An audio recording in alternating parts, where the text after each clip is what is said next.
L'environnement, fil conducteur de cette nuit blanche. À quelques semaines de la COP21, deux parcours à travers la rive droite invitent les visiteurs à prendre conscience des problématiques climatiques.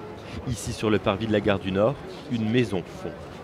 C'est assez extraordinaire, c'est assez impressionnant. On ne s'attend pas à trouver ça sur le parvis d'une gare, sur une maison. Une gare, on a l'habitude de partir et là, en fait, on reste et on regarde, donc c'est assez surprenant.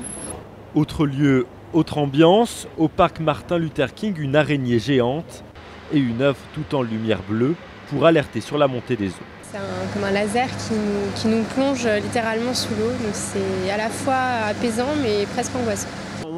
D'un côté, c'est très poétique, mais de l'autre, ça fait peur. Mon but, c'est de créer une véritable expérience d'immersion pour les gens qui vont venir ici. Tout aussi des paysans, sur la petite ceinture des acrobates invitent au rêve, avec une chorégraphie dans les nuages. Le même nuage qu'on voit ici, on va le voir en Ukraine, on va le voir à Kiev et on va le voir à Damas. Et il va passer les frontières et il sera le même. Et si l'homme se met à interagir sur le nuage, qu'est-ce qui se passe? J'ai envie que ce soit de la poésie.